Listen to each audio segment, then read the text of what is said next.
जय महाराष्ट्र. थोडे आता इकडचे बसून घ्या, थोडे बसून घ्या.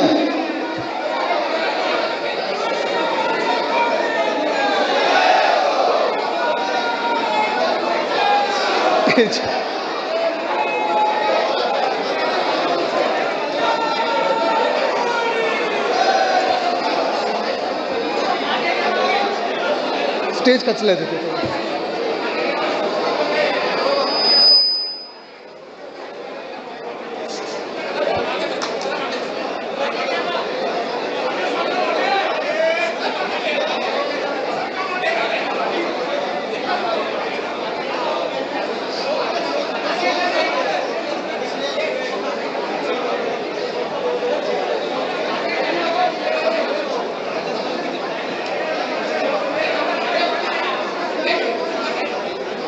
बोलू का? थोडं आता इथे जरा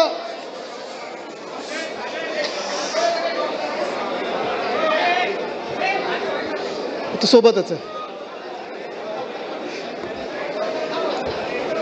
झालंय असं मला वाटतं. हॉलमध्ये आपल्याला शिबिर वगैरे घेण्याची सवय नसते, आपल्याला सगळं सतत मैदान लागतं. पण एक चांगला उपक्रम आपण हाती घेतलेला आहे. थोडे लाईट हे कमी करा, बंद करा, सगळे गरम व्हायला लागले. मी बघतो सगळे रुमाल वगैरे अशाकडून जरा लाईट जरा बंद केलं तर चांगलं होईल. पण हा खरोखर एक चांगला कार्यक्रम आपण हाती घेतलेला, उपक्रम आपण हाती घेतलेला आहे. गेल्या महिन्यात ईशान्य मुंबई या विभागाने देखील असंच शिबिर घेतलं होतं आणि त्या शिबिरामध्ये साधारणपणे मुंबईचं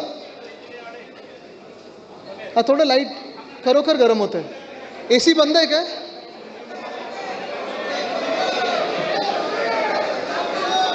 खिडकी उघडता येतील का?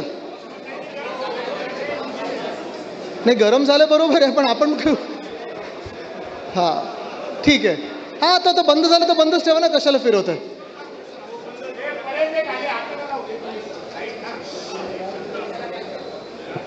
असंच एक शिबिर मुंबईमध्ये घेतलं होतं, ईशान्य मुंबईमध्ये घेतलं होतं आणि राऊत साहेबांनी तेव्हा मला मुंबईवर बोलण्यासाठी सांगितलं होतं.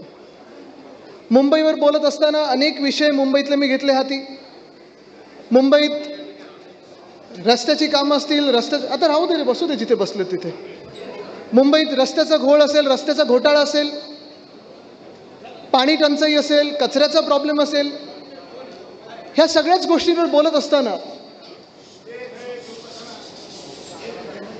एक जाणवायला लागलं की संपूर्ण महाराष्ट्रामध्ये प्रत्येक जिल्ह्यामध्ये असं शिबिर कमीत कमी विभागामध्ये तरी होणं गरजेचं आहे. कारण आता आपल्याला दिशा ठरवायची, आपल्याला रोडमॅप ठरवायचा आहे की आपण शिवसेना उद्धव बाळासाहेब ठाकरे पक्ष म्हणून असेल, ह्या देशाचे, ह्या राज्याचे नागरिक म्हणून असेल, आपली वाटचाल कशी करणार आहोत. तसं पाहायला गेलं तर एखाद्या शहरावर बोलणं किंवा एखाद्या जिल्ह्यावर बोलणं सोपं असतं, कारण आपल्याला तिकडचे स्थानिक विषय माहिती असतात, स्थानिक लोकांच्या ज्या समस्या असतात ते माहिती असतात. पण संपूर्ण महाराष्ट्रात असं पाहायला गेलं तर निवडणुकीत जसं भाषण होतं तसं नेमकं भाषण करायचं की साधारणपणे एक फेरफटका मारायचा की कुठे कुठे काय काय चाललेलं आहे. जरा फ्लॅश बंद करा. आज जेव्हा मला नाशिकला यायचं होतं, मी राऊत साहेबांना फोन केला. मी म्हटलं, संजय काका उद्या बोलायचं तरी काय, मला विषय काय दिलेला आहे. आणि तुम्हाला त्यांची स्टाईल माहिती आहे, ते पटकन काहीतरी बोलून जातात. त्यांनी सांगितलं, महाराष्ट्र चाललंय तरी कुठे, ह्याच्यावर बोल. आणि प्रश्न हाच पडतो की महाराष्ट्र चाललंय तरी कुठे. आता ह्या सरकारला 100 दिवस तर उलटून गेलेले आहेत. जवळपास मला वाटतं 120 ते 130 दिवस झालेले आहेत. आता दिवस मोजायला त्यांनी सुरू केलेत. पण ह्या 100 दिवसांमध्ये पहिले 100 दिवस जे असतात, मी अनेक सरकारे ह्या महाराष्ट्रात पाहिलेले आहेत. माझी लहानपणापासून एक राजकारणात आवड असल्यामुळे जवळपास 7 ते 10 वर्षाचे असल्यापासून माझ्या आजोबांसोबत असेल, वंदनीय हिंदू सम्राट बाळासाहेब ठाकरे, माझ्या वडिलांसोबत जिथे जिथे त्यांचा दौरा असेल तिथे जाण्याचा प्रयत्न मी करायचो. गाडीत बसायचो, विमानात बसायचो आणि निघून जायचो त्यांच्यासोबत. एकदा दोनदा घरून फोन पण आले आईचे की अरे गेलास कुठे तू. मी म्हणलं नाही, मी दौऱ्यावर सोबत गेलोय. 10वीच्या पण निकाल नाही आपलं काय, परीक्षेच्या आधी 4 दिवस परीक्षेच्या आधी श्रीवर्धनला गेलो होतो माझ्या वडिलांसोबत. आणि घरी सगळी धावपळ सुरू की अरे 4 दिवसावर पेपर आले, बोर्डाचे पेपर आहेत, आदित्य गेला तरी कुठे. नंतर कळलं साहेबांसोबत मी श्रीवर्धनमध्ये होतो. पण ही आवड असल्यामुळे राजकारण असेल, बातम्या असेल, वृत्तपत्र असतील, ह्या सगळ्या गोष्टी वाचण्याची सवय होती. आणि कधीही मी पाहायचो कोणी मुख्यमंत्री झाल्यानंतर पहिले 100 दिवस, पहिले 3 महिने जवळपास ह्याला हनीमून पिरियड बोललं जातं. Honeymoon period. ह्या हनीमून पिरियडमध्ये काय काय होतं तर मुख्यमंत्री जे काही करतात, मग ते बरोबर असेल किंवा चुकीचं असेल, त्याचं कौतुक साधारणपणे महाराष्ट्रभरातून किंवा कुठच्याही राज्यात त्यांच्या मुख्यमंत्र्यांचं होत असतं. आता हे हनीमून पिरियड आपल्या सरकारचं म्हणजे ह्याच झुटी सरकारचं, भाजपा प्रणित सरकारचं कसं होतं तुम्ही मला सांगा. महाराष्ट्र चाललाय कुठे ह्याची जर झलक द्यायची असेल तर तुम्ही मला सांगा पहिल्या 100 दिवसात काय काय घडलं. एक तरी योजना चांगली आली आहे का कोणासाठी. इथे महिला मोठ्या संख्येत बसलेल्या आहेत. तुम्ही मला सांगा महिलांसाठी एक तरी ठळक योजना ह्या महाराष्ट्र सरकारने आणली का. नवीन महाराष्ट्र सरकारने आणली नाही आणली. तुम्ही गावागावात जाता, तुम्ही वेगळ्या जिल्ह्याच्या तालुक्यांमध्ये जाता, तिथे गावात जाऊन बांधावर शेतकऱ्यांशी बोलता. प्रचाराच्या वेळी बोलला असाल, आत्ताही बोलला असाल. इथे शेतकरी किती आलेत आत ना तुम्ही शेतकरी. मला तुम्ही सांगा हे जे सरकार बसलेलं आहे, आपल्या डोक्यावर बसलेलं आहे, निवडणूक आयोगाच्या आशीर्वादामुळे बसलेलं आहे, ह्या सरकारने गेल्या 100 दिवसांमध्ये, गेल्या 110 दिवसांमध्ये जे काही 3 महिने उलटून गेले असतील, 4 महिने उलटून गेले असतील, ह्या सरकारने शेतकऱ्यांसाठी एक तरी चांगली योजना आणली काही योजना. आज तरुण वर्ग इथे आहे, युवसेना आहे, युवती सेना आहे.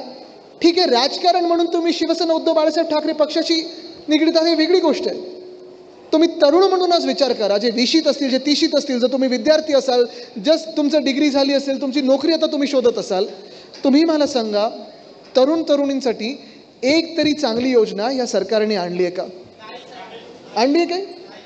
ह्या उलट काय झालंय आज तुम्ही बघा. लाडकी बहीण योजना काय झालं. लाडकी बहीण योजनेचं 500 रुपयावर आले. आता मला माहित नाही 1,500च राहणार की 500 रुपये राहणार, ह्या सगळ्या चर्चा सुरू आहेत. आपण तर 3,000 रुपये देणार होतो, 3,000 रुपये देणार होतो. पण भाजप असेल, एशनशी असेल, दादांचा गट असेल, ह्या सगळ्यांनी काय सांगितलं तर गावागावात जाऊन सांगितलं होतं की तुम्हाला आम्ही 2100 रुपये देऊ, अजून महिला वाढतील, अमुक होईल तमुक होईल. एक वेगळी कातडी लागते, एक वेगळा निर्लज्जपणा लागतो सरकारमध्ये की तुम्ही तुमचं सरकार बनल्यावर आणि एवढं बहुमत ठासून आल्यानंतर तुमचा जो वचननामा असतो, जाहीरनामा असतो, त्याच्यातून एक सुद्धा गोष्ट बजेटमध्ये आणत नाहीत, पहिल्या अर्थसंकल्पात आणत नाहीत. एक वेगळा निर्लज्जपणा लागतो. तसं आज मी पाहिली बातमी, 8 लाख महिला कमी केलेत. 8 लाख म्हणजे तुम्ही विचार करा, एका वेळी जे सांगत होते 2.5 कोटी महिलांना ह्याचा लाभ मिळणार, अमुक मिळणार तमुक मिळणार, 2.5 कोटीवरनं आता जवळपास 50 लाख महिला कमी करणार आहे. तुम्ही लिहून घ्या, ह्यांचंच कोणतरी कोर्टात जाईल आणि हेच लोक कोर्टात जाऊन कोर्टातून ही योजना बंद करतील, लाडकी बहीण योजना बंद करून टाकतील. पण ह्यांना काही लाज राहिलेली नाही आहे, कुठेही लज्जा नाही, काही नाही, कुठेही देणं घेणं नाही. त्रास ह्याच गोष्टीचा होतो की जे सरकार आपल्या डोक्यावर बसलेलं आहे ते नेमकं कोणाचं आहे, कशासाठी आणि का म्हणून बसवलेलं आहे. उत्तर सोपं आहे, उत्तर सोपं आहे. उत्तर एवढंच आहे की हे सरकार जे बसवलेलं आहे हे निवडणूक आयोगाचं सरकार आहे. भाजपच्या आशीर्वादामुळे, निवडणूक आयोगाच्या आशीर्वादामुळे बसलेलं आहे. दुसरं कोणी यांना आशीर्वाद देऊ शकलेलं नाही आहे. पण विचार हा पडतो की आज 100 दिवसामध्ये जर बातम्या तुम्ही पाहिल्यात, आणि अनेक लोक तुम्ही बातम्या तर पाहत असाल, इथे प्रेसचे तर लोक आलेलेच आहेत. पहिल्या 100 दिवसामध्ये काय काय झालं तर महिलांवर अत्याचार वाढायला लागलेले आहेत. पुण्यामध्ये एक रेप झाला. कुठे झाला. ST बसमध्ये झाला. गृहराज्यमंत्र्यांना विचारल्यानंतर त्यांनी सांगितलं नाही, सगळे शांततेत पार पडलं, महिलांनी काही आरडाओरडा केला नाही, म्हणून कोणाला काही कळलं नाही, आता कारवाई काय करायची. म्हणजे पुढचं तुम्ही विचार करा की शांततेत रेप पार पडल्यामुळे कळलंच नाही, हे असे बोलणारे गृहराज्यमंत्री आपल्या राज्याला आज मिळालेले आहेत. कधी ऐकले तुम्ही असं. बरं, ती ST बस पुढे सील झाली नाही झाली, पुरावे नष्ट झाले नाही झाले, तो कोणाचा माणूस होता, काही देणं घेणं नाही. पण ह्याच 100 दिवसामध्ये जसं पुण्यात हे प्रकरण झालं, म्हणजे एका बाजूला आपण पाहतोय महिलांसाठी जी लाडकी बहीण योजना होती, ती लाडकी बहीण योजना जवळपास बंद पडलेली आहे. 2100 तर नाहीच, 1500 तरी मिळतील का की 500 मिळतील? आणि ज्या काही 2.5 लाख महिला होत्या त्याच्यातून आता लाखो महिला कमी केलेल्या आहेत. ज्या महिलांच्या खात्यात पैसे गेलेत ते परत पैसे घेतात आणि काही काही महिलांवर आता पोलीस कारवाई देखील करणार आहेत स्कॅमसाठी. हे माझ्या कानावर ऐकू आलेलं आहे. हे तुमचं सरकार तुम्हाला वाटतंय? हे महिलांनी मतदान केलेलं सरकार तुम्हाला वाटतंय? पण महाराष्ट्र चाललंय कुठे हा जेव्हा आपण प्रश्न विचारतो, एका बाजूला या फसव्या योजना बंद होत आहेत,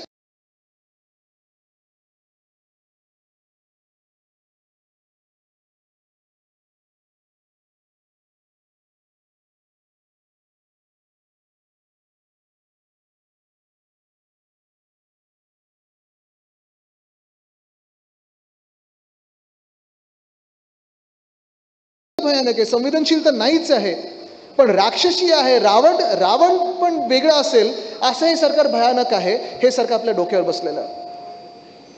पण जसं मी महिलांबद्दल बोलतो तसं काही इतरांसाठी काही फार चित्र बरं नाही. आपण विचार करा, पहिल्या 100 दिवसामध्ये हा रेप झाला, हा बलात्कार झाला, लाडकी बहीण योजना बंद पडली, बीडचं प्रकरण झालं, परभणीचं प्रकरण झालं. तुम्ही मला सांगा, बीडमध्ये अक्का कोण आहे अजून कळलंय कोणाला? कळलंय कोणाला? संपूर्ण महाराष्ट्राला माहिती आहे अक्का कोण आहे. तरी देखील बीडचं प्रकरण किती दिवस टांगत ठेवलं. ते फोटो प्रेसवाल्यांनी दाखवले तेव्हा मुख्यमंत्र्यांना कारवाई करायला लागली आणि एका मंत्र्याचा राजीनामा घ्यायला लागला. पण आज महाराष्ट्र ज्या हत्तीने हादरला होता, जे काही आम्ही ऐकत होतो, भाजपचे पण काही आमदार तिथे विधान भवनात सांगत होते की मुख्यमंत्री महोदय राजीनामा घ्या, अटक करा, कारवाई करा. काय नक्की मुख्यमंत्र्यांचे हात बांधले कशासाठी होते? कोणी बांधले होते? का कारवाई करत होते? काय अशी मैत्री होती की बीड प्रकरणात ते स्वतःच्याच कार्यकर्त्याला न्याय देऊ शकले नाहीत? तसं पाहायला गेलं तर बीडमध्ये हत्या कोणाची झाली होती? एकदम दुर्दैवी हत्या झाली होती, भयानक हत्या झाली होती. हादरून गेला होता महाराष्ट्र. जर तुम्ही ते धस साहेबांचं भाषण ऐकलं, नमिताताईंचं भाषण ऐकलं, दोघेही भाजपचेच आमदार. पण आज जो काही हैदोस होत होता तिथे, जो काही एक त्रस्त होतं लोक, विचार करा तुम्ही, ह्या राज्यामध्ये भाजपच्याच कार्यकर्त्यांची हत्या व्हायला लागली असेल आणि भाजपच्याच कार्यकर्त्यांना आणि त्यांच्या परिवाराला न्याय मिळत नसेल तर मग आपण करायचं तरी काय? पण ह्या 100 दिवसामध्ये जसं महिलांवर अत्याचार वाढत गेलेत, ह्या 100 दिवसामध्ये जशी लाडकी बहीण योजना बंद झाली, तसं बीडचं प्रकरण झालं आणि पहिल्या 100 दिवसामध्ये ह्या सरकारमधून एका मंत्र्याला राजीनामा द्यावा लागला. ही लोकांची ताकद आहे. पण तुम्ही विचार करा की महाराष्ट्र नेमका चाललाय कुठे? परभणीत म्हणतात पोलीस कस्टडीमध्ये हत्या झाली, मारहाण झाली, मृत्यू पडला, पण अजून देखील मोर्चे काढले तिथे स्थानिकांनी, सगळं काही झालेलं आहे. पण संजय राऊत साहेब, अजूनही त्या परिवाराला न्याय मिळालेला नाहीये. महाराष्ट्रामध्ये सामान्य माणसाची हत्या होते, सामान्य माणसाचे बलात्कार होतो, सामान्य माणसाचा खून होतोय, लुटला जातोय. पण ह्या मुख्यमंत्र्यांकडून आणि जे गृहमंत्री आहेत राज्याचे, त्यांच्याकडून न्याय अपेक्षित करणं मला वाटतं सर्वात मोठा गुन्हा झालेला आहे. म्हणजे कदाचित असा एक कलम आपल्याला टाकायला लागेल, तुम्ही सगळे आंदोलन तर करत असता, बरोबर आहे, आणि आंदोलन केल्यानंतर 353 लगेच लागतं आपल्यावर, बरोबर ना? 353 नॉन बेलेबल आहे. त्याच्याहूनही नॉन बेलेबल ऑफेन्स आता दुसरं झालेलं आहे. तो गुन्हा असा आहे की तुम्ही मुख्यमंत्र्यांकडून न्यायाची अपेक्षा करा, तुमच्यावर कलम टाकलंच जाईल. भयानक परिस्थिती झाली आहे. चला, बीडचं तर मी तुम्हाला सांगितलं, तुम्हाला परभणीचं सांगितलं. पण ह्याच दिवसांमध्ये तुम्ही काल परवाकडे आमचे कोकणातले वैभव नाईक जे माजी आमदार आहेत, त्यांनी देखील एक प्रकरण आणलेलं लोकांसमोर, ड्रग्सचं प्रकरण आणलेलं समोर. आणि पुन्हा एकदा प्रश्न हाच उपस्थित होतोय की राज्य सरकारमधून किंवा त्या सगळ्या भाजप आणि त्यांच्या एशनशी गटातले जे कोणी आमदार खासदार असतील, त्याच्यातून नक्की तिकडचा जो गुन्हेगार आहे, जो ड्रग तिथे पुरवायचा, त्याला पाठिंबा कोणाचा आहे आणि ते ड्रगचे पैसे कोणाच्या घरात जायचे ह्याची चौकशी होणार आहे का? स्थानिक जे तिकडचे लोकप्रतिनिधी आहेत त्यांचा CDR कधी काढला जाणार आहे का? कोणी कोणी SP ला फोन केले, कोणी कोणी SP वर दबाव टाकण्याचा प्रयत्न केला, ते काढलं जाणार आहे का? पण नाही. आज महाराष्ट्र आपण पाहतोय की मागे चाललंय. आणि ज्या प्रकारे मी सांगितलं की महिलांवर अत्याचार असतील किंवा आज मी पाहतोय प्रत्येक जिल्ह्यामध्ये एक वेगळी अस्वस्थता निर्माण झालेली आहे, गुन्हेगारी वाढत चाललेली आहे. तसंच दुसरी सगळ्यात मोठी फसवणूक जी झालेली आहे ती माझ्या शेतकरी बांधवांची झालेली आहे. आपण पाहिलं असेल, फडणवीस साहेब एकदम बेंबीपासून ओढत होते, म्हणजे घशामधून पण नाही, की आमचं सरकार येणार आणि सरकार आल्यानंतर. आठवतं ना काय काय सांगत होते ते? काय सांगितलं होतं फडणवीस साहेबांनी आपल्याला? शेतकऱ्यांना कर्जमाफी मिळणार. काय सांगितलं होतं? वीज माफी, सातबारा कोरा, अजून काय काय सांगितलं होतं? हे सगळं सांगितल्यानंतर फडणवीस साहेबांचं सरकार बसलं. स्वतःचे 135 आमदार आलेले आहेत आणि 135 आमदार आल्यानंतर 135 की 136 आमदार आल्यानंतर स्वतःच सरकार आहे म्हटलं तर एशनशी तिकडे चिकटायला चिकटलेले आहेत, कारण बाहेर पडले तर जेलमध्ये जातील. आज जातात गावाला, अमरावतीवरनं थेट गावी जाणार आहेत बघा, कारण नाराजीचं नाट्य सुरू झालंय. आता जाऊ दे, पुढचं काही मी बोलत नाही. तुम्हाला माहिती आहे राऊत साहेबांनी पण मध्ये काय एक चित्र टाकलं होतं, कार्टून टाकलं होतं तुम्ही, त्यांचंच झालं, आता सोडून द्या. पण हाच मुद्दा आहे की जर तुम्ही महिलांना न्याय देऊ शकत नाही, तुम्ही शेतकऱ्यांना न्याय देऊ शकत नाही. दादानी तर सरळ सांगून टाकलेलं आहे की पुढचे 5 वर्ष तुम्हाला तुमचं कर्ज नियमित भरायला लागेल, कोणाला कर्जमुक्ती मिळणार नाही, कर्जमाफी मिळणार नाही. एका बाजूला आपले उद्धव साहेबांचं सरकार निवडणुका तोंडावर नसताना देखील मुख्यमंत्री बनल्या बनल्या शेतकऱ्यांना कर्जमुक्ती पूर्णपणे देणारा एकमेव मुख्यमंत्री असेल तर त्यांचं नाव उद्धव बाळासाहेब ठाकरे. कर्जमुक्तीच काय, मला आठवतं कोविडच्या काळात देखील अर्थचक्र बंद पडलं असताना देखील जेव्हा जेव्हा शेतकऱ्यांवर कुठचंही संकट आलं असेल, मग ते केळ्यांचे असतील, आंब्याचे असतील, काजूचे असतील, संत्र्याचे असतील, छोटे मोठे सगळे जे काही शेतकरी असतील, जेव्हा जेव्हा संकट आलं, तिजोरीत किती पैसे आहेत हे न पाहता आपल्या सर्व शेतकऱ्यांना धावून मदत करणारे एकमेव मुख्यमंत्री असतील, त्यांचं नाव उद्धव बाळासाहेब ठाकरे. हे पहिल्या 100 दिवसातलं काम आहे आपलं. महिलांवर जेव्हा अत्याचार वाढला तेव्हा देशात सर्वात कडक कायदा जो भाजपने रद्द केला, तो सर्वात कडक कायदा पारित करणारे म्हणजे शक्ती बिल पारित करणारे एकमेव मुख्यमंत्री ते म्हणजे उद्धव बाळासाहेब ठाकरे. पण ह्या 100 दिवसात ज्या काही भयानक घडामोडी होत चाललेल्या आहेत, महिलांवर अत्याचार, महिलांची योजना बंद, शेतकऱ्यांवर अत्याचार, शेतकरी आत्महत्या वाढत चाललेल्या आहेत. शेतकऱ्यांचं कुठेही आपण पाहतो साधारणपणे जी मदत यायला पाहिजे, कर्जमुक्ती यायला पाहिजे, आता अवकाळी पाऊस होऊन गेला. अवकाळी पाऊस मला वाटतं बुलढाणा असेल, जालना असेल, नाशिकच्या परिसरात देखील झाला. 1 रुपयाची तरी मदत आली आहे का? आली कुठे? नाही आली. पण त्या पलीकडे जाऊन ह्याच सरकारचे जे कृषी मंत्री आहेत काय म्हणतात? काय म्हणतात? साखरपुडे करतात.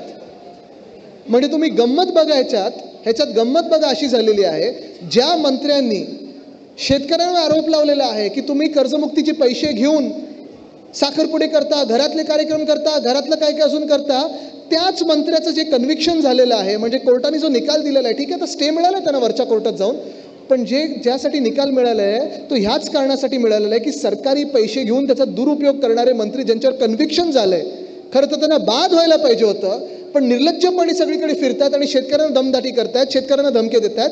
असे ह्या सरकारमधले कृषी मंत्री आहेत. हे सरकार तुम्ही शेतकऱ्यांचं मानू शकता का? मग तुम्ही विचार करा, आपला महाराष्ट्र चाललाय तरी कुठे?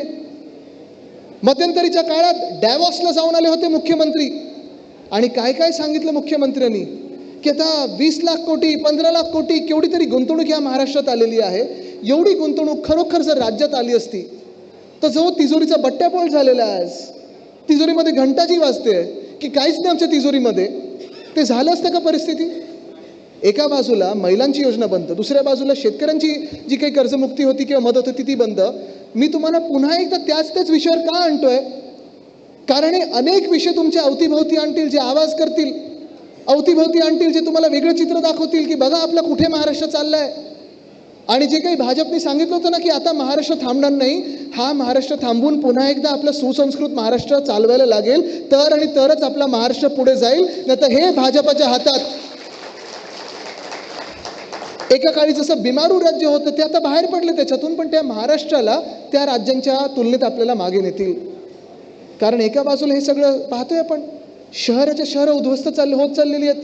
आत्ता पण मी ऐकत होतो नाशिकमध्ये स्मार्ट सिटी योजना झाली का पूर्ण? कधीपासून चालू आहे? रस्ते नीट झालेत? पाणी येतं वेळेवर? विजेचं काय? खड्डे, रस्ते खड्डेमुक्त होणार, ते झालेत कुठे? STPचं कॉन्ट्रॅक्ट कोणाला दिलंय? सगळे जी कॉन्ट्रॅक्ट काढून ठेवलेत, सगळीकडे लाडका कॉन्ट्रॅक्टर ही योजना चालू आहे. आवडते कॉन्ट्रॅक्टरची बिलं भरली जात आहेत, बाकीच्यांची थकबाकी आहे. मुंबईत जर आलं तर प्रत्येक रस्ता खोदून ठेवलेला आहे. पुण्यामध्ये रिव्हरफ्रंट डेव्हलपमेंटच्या नावाखाली घोळ घातला जातोय, वेताळ टेकडी खोदली जाते आहे. हे सगळं होत असताना गावं तर उद्ध्वस्त होत आहेत, शेतकरी आत्महत्या करतायत, तरुणांना कळत नाही की MIDCत जावं, शहरात जावं की गावी राहावं. गावी राहिलं तर शेतीला काही शेतमालाला भाव मिळत नाहीये, शहरात आलं तर MIDC मध्ये नोकरी मिळत नाहीये. शासकीय नोकरी प्राप्त करायला गेलो तर कधी पेपर फुटतो किंवा जे कर्मचारी त्यांचा पगार वेळेवर मिळत नाहीये. मग महाराष्ट्राने नेमकं जायचं तरी कुठे, हा प्रश्न आज डोळ्यासमोर असताना मला वाटलं होतं की कधी ना कधी कुठे ना कुठेतरी मुख्यमंत्री स्वतः एक पुढाकार घेतील, पाऊल पुढे टाकतील, विरोधी पक्षाला सांगतील की बघा महाराष्ट्राची परिस्थिती काही आत्ता बरी नाहीये, महाराष्ट्राची आर्थिक परिस्थिती तर एकदमच वाईट आहे. एशन्सीनी जी लूट करून ठेवलेली आहे, स्वतःच्या खिशात आले असतील, खोक्यात गेले असतील, धोक्यात गेले असतील पैसे, पण महाराष्ट्राचे लुटलेले आहेत. आपल्याला सर्वांना एकत्र येऊन ह्या राज्यासाठी काम करायला लागेल, पण तसं होत नाहीये. ह्या उलट काय होतंय महाराष्ट्रामध्ये, किती दिवसात, 24 दिवसात 7 खून नाशिकमध्ये. पण भांडणं कशावरनं चालली आहेत, पालकमंत्रीपद कोणाला मिळणार, बरोबर आहे. स्मार्ट सिटी जी संस्था आहे त्यांना ते कुंभमेळ्याचं त्यांना आता नियोजन करायचं आहे, त्यांच्याकडून रस्ते होत नाही आहेत, त्यांना कुंभमेळा करायचा आहे. ते कुंभमेळ्याचे पैसे कोणाच्या खिशात जाणार, कुठच्या पालकमंत्री ते खिशात घालणार.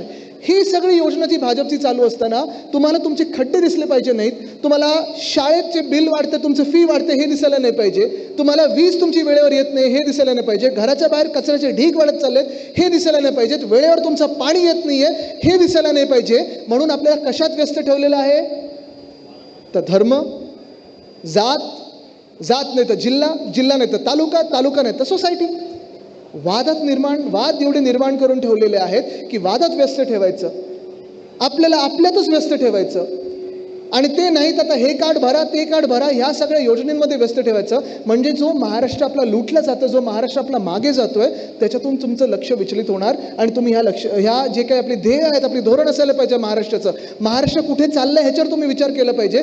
ते न करता तुम्ही कशावर विचार करणार, तर आज कोणाबरोबर कुठे लढायचं, दंगल इथे झाली आपल्या तिथे पळायला पाहिजे, आज इथे आपल्याला ह्या जातीबरोबर लढायला पाहिजे, आज त्या समाजाबरोबर लढायला पाहिजे. कारण ह्याच्यात जेव्हा आपण व्यस्त राहतो, जी ब्रिटिशर्सची योजना होती ना, डिवाइड अँड रूल, तोडाफोड आणि राज्य करा, तीच भाजपने घेतलेली आहे. तुम्ही हा कधी ना कधीतरी शांतपणे विचार करणं गरजेचं आहे. तुम्ही पक्षाचे पदाधिकारी आहात, ही काही जाहीर सभा नाही. सभेत आपण अनेक गोष्टींबद्दल बोलतो, अनेक योजनांबद्दल बोलतो, टीका टिप्पणी तर होत असते, पण आज तुम्ही जो विचार कराल तो समाजाच्या व्यवस्थेवर विचार केला पाहिजे, आपल्या राज्याच्या व्यवस्थेवर विचार केला पाहिजे. राजकीय दृष्टी असतील, सामाजिक दृष्टी असेल, आपलं राज्य चाललंय कुठे आणि कोण नेते तिथे, त्या अंधारात कोण नेते आपल्या राज्याला, हा तुम्ही विचार करणं गरजेचं आहे. तुम्हाला 1-2 उदाहरणं जर द्यायची असतील, सगळ्यात सोपं उदाहरण तुम्हाला देतो. आज आपल्या राज्यामध्ये जे काही चालू आहे तेच देशभरात चालू आहे. तुम्हाला 2-3 उदाहरणं ह्याच्यात द्यायची असतील तर पहिलं उदाहरण म्हणजे ह्याच केंद्र सरकारचं देतो. 2014 मध्ये इथे अनेक लोक असे बसलेत जे खासदार होते, आपली युती होती. राजन विचारे साहेब आहेत, अरविंद सावंत साहेब आहेत, विनायक राऊत साहेब आहेत, खैरे साहेब तुम्ही होतात. 2014 मध्ये जेव्हा आपण युती सरकार आणण्याचा प्रयत्न करत होतो, केंद्रात मोदी सरकार आणण्याचा प्रयत्न करत होतो, भाजपने आपल्याला काय सांगितलं होतं, कुठच्या मुद्द्यावर तुम्ही निवडणूक लढा, विकास, अच्छे दिन, बरोबर ना. कशावर, 15 लाख काळा पैसा परत आणणार. 14 ते 19 हा काळ होता की देशभरात आपण विकसित भारत, म्हणजे आत्ता तो शब्द त्यांनी पुन्हा एकदा आणला, पण विकास विकास विकास, बुलेट ट्रेन करू, अमुक करू, स्मार्ट सिटी करू, सगळं काही करू, मग hit India, fit India, skill India, miss India, सगळं काही आणलं. 14 ते 19 मध्ये जे काही सांगितलं होतं ते भाजप आणू शकलंय का, हा म्हणजे तुम्ही विचार करा. स्किल इंडिया आलंय की बंद पडलं, बंद पडलं. फिट इंडिया आलंय की बंद पडलं. मेक इन इंडिया खरोखर होत आहे का, इनक्रेडिबल इंडिया खरोखर होत आहे का, अच्छे दिन आलेत का, महागाई आली का आटोक्यात, काळा पैसा आलाय का. मग आपण नक्की कशासाठी लढलो होतं आणि कशासाठी भाजपचा प्रचार केला होता. भ्रष्टाचार मुक्त भारत झालाय का. उलट माझा तर हा दावा आहे की 10 पट जास्ती भ्रष्ट आता हे राजकारणी लोक जे भाजपचे सगळे त्यांनी गोळा केलेत, ज्या कोणावर दाग होते ते भाजपच्या वॉशिंग मशीनमध्ये गेलेले आहेत, बरोबर ना. म्हणजे कोणी खुनी असेल, बलात्कारी असेल, भ्रष्टाचारी असेल, पटापट भाजपमध्ये गेला की वॉशिंग मशीनमधून धुतला जातो, त्यांना एक सीट दिली जाते, मंत्री बनवलं जातं. पण तुम्ही हा विचार करा, 14 ते 19, 14 ज्या निवडणूक ज्याच्यासाठी आपण लढलो होतो अच्छे दिनसाठी, अच्छे दिन 19 पर्यंत गायब झालं. 19 मध्ये कशावर लढले होते भाजप? राष्ट्रीयत्वावर लढले होते, देशभक्तीवर लढले होते. पुलवामा झालं होतं, त्याच्यानंतर बालाकोट झालं, मग सैन्याचे फोटो मागे लावून भाजपच्या सगळ्या लोकांनी प्रचार केला, सगळं काही झालं. पण 14 ते 19 मध्ये ज्यावर आपण लढलो तो मूळ विषय बाजूला ठेवला. 19 मध्ये ज्याच्यावर आपण लढलो, 19 मध्ये देशभक्तीवर लढलो, 24 पर्यंत देशभक्तीचा पण विषय बाजूला ठेवला. कारण आता परिस्थिती अशी झाली आहे की प्रधानमंत्री महोदय चायनावर बोलायला तयार नाही आहेत, पाकिस्तानच्या सोबत क्रिकेट खेळायला तयार आहेत. म्हणजे ज्या नवाज शरीफनी आपल्या देशावर कारगिलचं युद्ध केलं होतं, ज्या पाकिस्ताननी आपल्या देशाच्या जवानांना शहीद केलं होतं, त्याच नवाज शरीफचा केक खायला प्रधानमंत्री महोदय पाकिस्तानमध्ये गेले होते.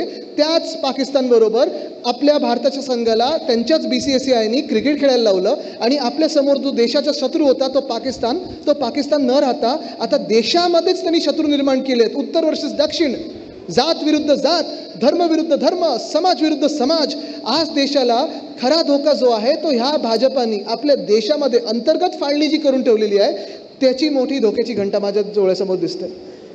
तुम्ही विचार करा ना, आज तुम्ही गावामध्ये जाल, वाद कशावरनं? पाण्यावरनं आहेच, शेतीवरनं आहेच, पण समाजामध्ये वाद निर्माण झाले, जातीमध्ये वाद निर्माण झाले, धर्मामध्ये वाद निर्माण झालेले आहेत. महाराष्ट्र हा कुठच्या सदीत चाललेला आहे, कुठच्या शतकात चाललेला आहे? हा पुरोगामी महाराष्ट्र कधी एवढं जातीपातीमध्ये, धर्मामध्ये कुठेही त्याची फाळणी झाली नव्हती. एवढे वादविवाद भाजप निर्माण करण्याचा प्रयत्न करत आहे. तुम्ही विचार करायचा आहे आज की भाजप आपल्याला नेते कुठे. आणि तुम्हाला मी हे लिहून देतो, जसं भाजपचे अच्छे दिन 19 पर्यंत विसरून गेलं होतं, देश विसरून गेला होता, कारण भाजपनेच अच्छे दिनची बट्ट्याबोळ केला.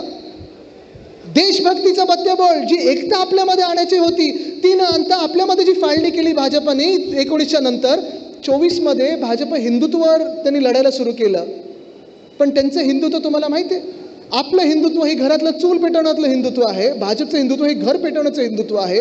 ह्या दोघांचा फरक पाहून देशाने भाजपला 400 पारच्या स्वप्नावरनं 240वर आणलं. माझी भीती हीच आहे की 14 पासून 19 पर्यंत जसं भाजपने विकास, आपल्याला भ्रष्टाचारमुक्त देश, हे काही जे कॉन्सेप्ट होते ते नष्ट करून टाकले. 19 नंतर देशभक्तीचा भाजपने कॉन्सेप्ट नष्ट केला, तसं भाजप 24 नंतर हिंदुत्वाला देखील धोक्यात आणेल, ही माझी भीती आहे. विचार करा ना, आज आपण जगतोय ते कुठच्या जगात जगतोय, कुठच्या सदीमध्ये जगतोय, कुठच्या विश्वात जगतोय. एका बाजूला ट्रम्प आणि ते शी जिनपिंग कशावरनं भांडतायत? तर ट्रेडवरनं भांडतायत, आर्थिक गोष्टींवरनं भांडतायत. चायना डीपसीक बनवतोय, USA AI बनवतोय, तायवान सेमीकंडक्टर बनवतोय. पण आपल्या देशाला जे व्यस्त ठेवलेलं आहे ते समाजाच्या कुठच्या व्यवस्थेत ठेवलेलं आहे, धर्माच्या व्यवस्थेत ठेवलेलं आहे. 2 तारखेला, आणि हे मी मुद्दामून बोलत आहे कारण तुम्ही पण विचार करणं गरजेचं आहे, 2 एप्रिलला ट्रम्पनी पहिल्यापासून सांगितलं होतं की आम्ही भारतावर टॅरिफ लावू. कदाचित भाजपला वाटलं आमची तारीफ करते कोणीतरी, वाटलं असेल काय त्यांना, जे काही वाटतं ते वाटतं. पण भाजपाने आपल्याला व्यस्त ठेवण्यासाठी त्याच 2 एप्रिलला बरोबर वक्फ कायदा आणला, वक्फ बिल आणलं. आता तुम्ही तो वक्फ बिलचा पूर्णपणे जर चिरफाड केली, जर तुम्ही प्रत्येक शब्द पाहिलात, एकतर भाजपच्या सगळ्या नेत्यांची भाषणं पहा, हे आपल्याला हिंदुत्वावर टोकतात, सतत टोकत राहतात की तुम्ही हिंदुत्व सोडलं, तुम्ही हिंदुत्व सोडलं. जर तुम्ही भाजपची भाषणं पाहाल त्या सदनामधली, लोकसभेतली असतील, राज्यसभेतली असतील, तुम्हाला वाटेल भाजपच्याच प्रत्येक नेत्यांनी हिंदुत्व सोडलंय, बाकी कोणी देशात हिंदुत्व सोडलं नाहीये. मुद्दाम पहा त्यांची भाषणं. पण ते जो वक्फचा कायदा आणलेला आहे, तुम्हाला आज लिहून देतो मी, अनेक भाषणं त्यांनी केली की गरीब मुसलमानांना त्याचा फायदा होईल, हिंदूंना फायदा होईल, असं होईल तसं होईल. जर वक्फचा कायदा पाहिला तर ना कुठच्याही गरीब मुसलमानांना फायदा होणार आहे, ना मुसलमान महिलांना फायदा होणार आहे, ना एका हिंदूला फायदा होणार आहे. कोणाची जमीन कोणाकडे जाणार नाहीये. मूळ मुद्दा हा आहे की जे काही ते पसरवत आहेत देशभरात, जसं तुम्हाला सांगतो, निवडणुकीच्या आधी, विधानसभेच्या निवडणुकीच्या आधी त्यांनी एक अफवा पसरवली होती महाराष्ट्रामध्ये की आता सिद्धिविनायक मंदिरवर वक्फनी त्यांचा डावा ठोकलेला आहे. तुम्ही मला सांगा, आम्ही सगळे इथे आहोत ना, कोणी दावाचं ठोकू शकतं का? ही अफवा होती, ही खोटं बोलले होते भाजपवाले. पण जिथे जिथे भाजपला राज्य करता नाही येत तिथे तिथे ते एक तर समाजामध्ये किंवा धर्मामध्ये वाद निर्माण करतात. हा वाद निर्माण झाला की भाजप येऊन जिंकून जातं ते राज्य, आणि हीच त्यांची स्ट्रॅटेजी आहे. पुढे कुठेही त्यांना काही शासन करायचं नसतं, कोणाचंही काम करायचं नसतं. पण तुम्ही विचार करायचा आहे आपण कशात अडकलेलो आहे, महाराष्ट्र कुठे चाललेला आहे. कारण तुम्हाला हा प्रचार 100% होईल. मला पण 1-2 मेसेज आले ना, ए दादा तर राहू दे ना, ते काय करताय, थांबा तिथेच ठेवा ते. आता मला पण 1-2 मेसेज आलेच होते, मला कितीतरी व्हॉट्सॲप आले होते की आता वक्फ कायदा पारित झाला आहे, आता लाखो गावं जी देशामध्ये वक्फने घेतली होती ती आता पुन्हा हिंदूंना दिली जाणार, पुन्हा आता आपल्या नागरिकांना दिली जाणार. मी त्या माणसाला सहज मेसेज पाठवला की मला ती गावांची यादी पाठव, मीच जाऊन पहिलं त्या गावांसाठी लढतो. गायब, उत्तरच नाही. कारण हा भाजपचा खोटा प्रचार आहे. तसंच मला काल परवाकडे एक किरीट शहा नावाच्या कुठच्या तरी व्यक्तीने, मी तो स्क्रीनशॉट पण इंस्टाग्रामवर टाकलेला माझं, तुम्ही पाहिलं असेल, मला मेसेज केला. एक व्हिडिओ होता, बघा बघा देशात कसे रोहिंग्या घुसलेले आहेत. कोणतरी त्यांचाच भाजपचाच माणूस पत्रकार म्हणून गेला त्याच्या मागे की तू कुठून आहेस, तू विदेशी आहेस, तू परदेशी आहेस, तू इथून रोहिंग्या. एक तर रोहिंग्या बर्मामधून आहेत हे भाजपला माहिती नाही, सांगतात बांगलादेशमधले, तो विषय वेगळाच. पण मी त्याला एवढंच पाठवलं उत्तर की ठीक आहे, जर रोहिंग्या खरंच घुसले असतील, बांगलादेश खरंच घुसले असतील, मला सांगा गेले 11 वर्ष केंद्र सरकार कोणाच्या हातात आहे? प्रधानमंत्री कोणाचे आहेत? रक्षामंत्री कोणाचे आहेत? गृहमंत्री कोणाचे आहेत? मग जर तुमचेच सगळे असतील, मग हे लोक घुसले कसे? ह्याच्या आधी मग जी काँग्रेस होती तेव्हा घुसायचे नाही. तुमच्या काळात हिंदू खत्रेमध्ये, तुमच्या काळात बांगलादेशी घुसतात, तुमच्या काळात रोहिंग्या घुसतात, मग तुमच्यापेक्षा ते बरे होते. पण हा विचार तुम्हाला जेव्हा गावोगावी जाल तेव्हा करणं गरजेचं आहे. आणि त्याच्याहूनही पलीकडे तुम्हाला सांगतो, काल परवाकडे सामनात आणि सगळ्या पत्रकारांनी बातमी छापलेली आहे की ज्या AIDMKनी वक्फ बिलचा विरोध केला, गृहमंत्री अमित शहाजी तामिळनाडूमध्ये गेले आणि त्याच AIDMK सोबत युती केलेली आहे. मग आता हिंदुत्व AIDMKनी सोडलं, भाजपनी सोडलं, गृहमंत्र्यांनी सोडलं की कोणी सोडलं? पण हा विचार जोपर्यंत आपण करत नाही तोपर्यंत आपल्याला आपलं राज्य कुठे चाललंय हे कळणार. आणि तुम्ही बघा, जिथे जिथे भाजप आत्ता गेल्या काही वर्षांमध्ये 2013 पण जिंकत आलेली आहे, मग राजस्थान असेल, हरियाणा असेल, गुजरात असेल, महाराष्ट्र असेल, मणिपूर असेल, तिथे तिथे एका समाजाला वेगळं केलेलं, एका जातीला वेगळं केलं, ती जात विरुद्ध बाकीच्या जाती. तसंच हरियाणामध्ये केलं, तसंच 2013 पासून राजस्थानमध्ये केलं, गुजरातमध्ये पटेलांचं आंदोलन केलं, हरियाणामध्ये जाटनं वेगळं केलं, गुजर म्हणून तिथे जो समाज आहे राजस्थानमध्ये तो वेगळा केला, इथे मराठा विरुद्ध OBC केलं. सगळीकडे नुसतं समाजामध्ये वाद निर्माण करायचे, धर्मांमध्ये वाद निर्माण करायचे, हीच भाजपची योजना आणि तीच भाजपची योजना आज महाराष्ट्रावर लागू केलेली आहे.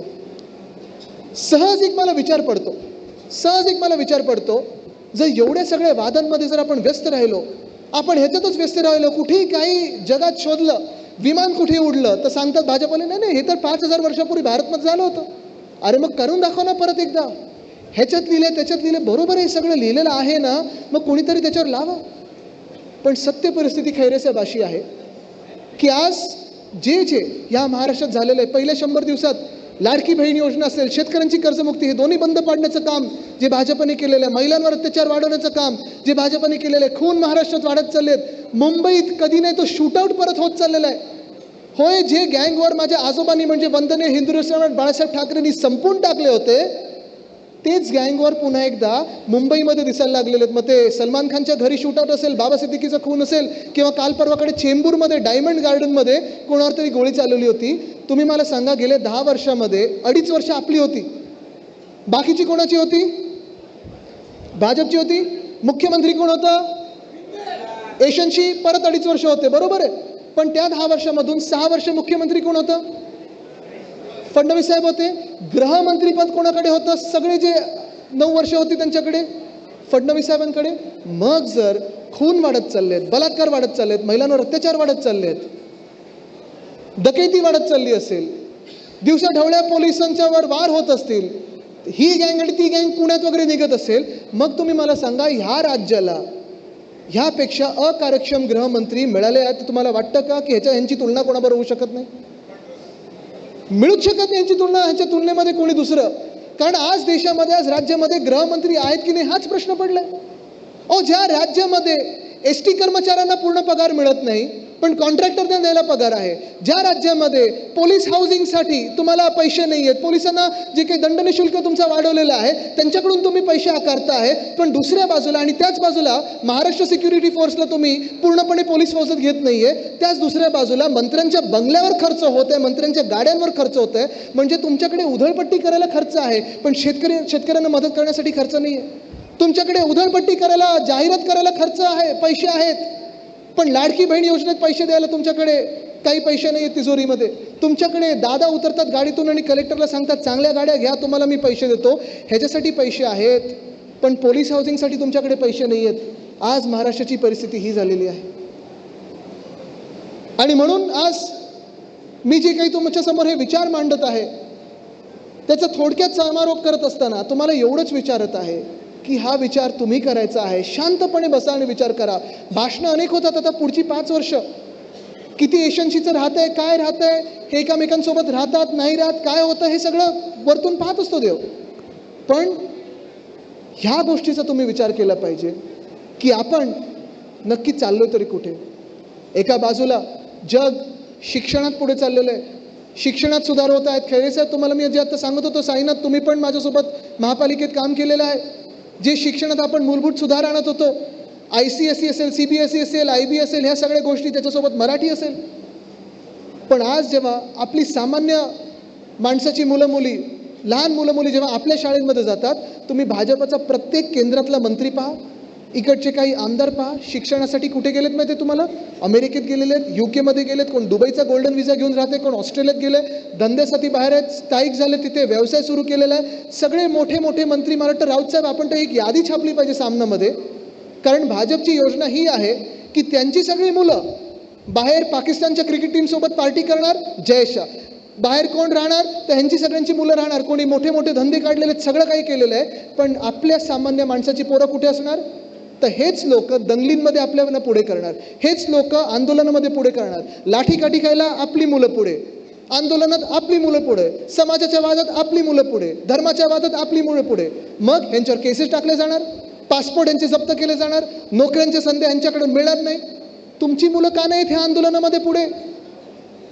जी औरंगजेबची कबर खोदायचा पण जो विषय होता ना, हा मुद्दा म्हणून मी इथे मांडत आहे. कारण ह्या सगळ्या 100 दिवसांमध्ये नागपूरमध्ये जी दंगल झाली, मला वाटतं कितीतरी वर्ष नागपूर शांत होतं.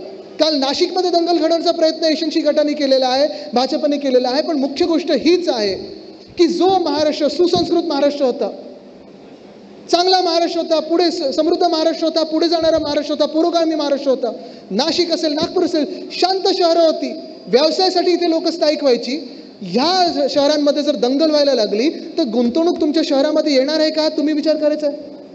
गुंतवणूकदार कोणी येणार आहे का? जे उद्योगपती आहेत ते राहणार आहेत का? जे नोकऱ्या देतात ते राहणार आहेत का? कोणी राहणार नाही आहेत.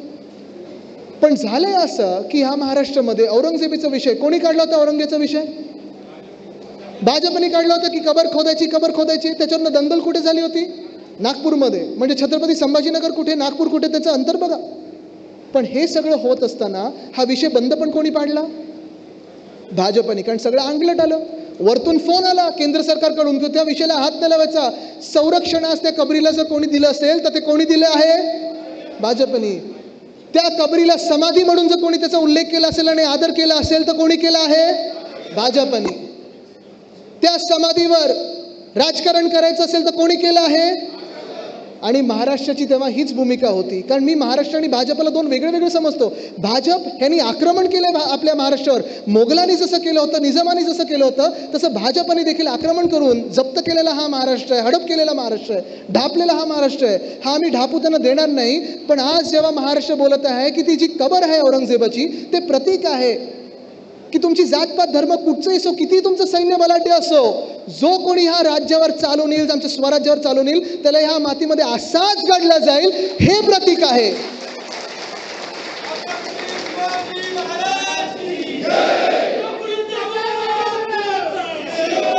पण भाजपला ते प्रतीक देखील पुसून टाकायचं. भाजपला ते देखील प्रतीक पुसून टाकायचं, ते चिन्हच पुसून टाकायचं की आपण कोणातरी ह्या मातीत गाडला. आपले शौर्यगाथा जी आहे ती भाजपला पुसून टाकायची. आणि मग छत्रपती शिवरायांचा एकेरी उल्लेख करतं कोण? कोरटकर कोणाचे? सोलापूरकर कोणाचे? कोश्यारी कोणाचे? गृहमंत्री कोणाचे? मग आपल्या महाराष्ट्रात येऊन छत्रपती शिवरायांचा अपमान असेल, महात्मा ज्योतिबा फुलेंचा अपमान असेल, सावित्रीबाई फुलेंचा अपमान असेल, हे कोणाचे सगळे लोक आहेत?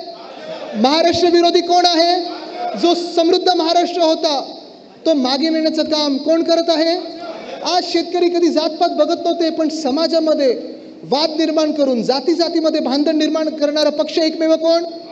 धर्म कधी शेतकरी आणि महिला बघायचे नाहीत, तरुण बघायचे नाहीत. आम्हाला पाहिजे ते नोकऱ्या पाहिजेत, आम्हाला पाहिजे ते रोजगार पाहिजे, आम्हाला पाहिजे ते रोटी कपडा मकान पाहिजे.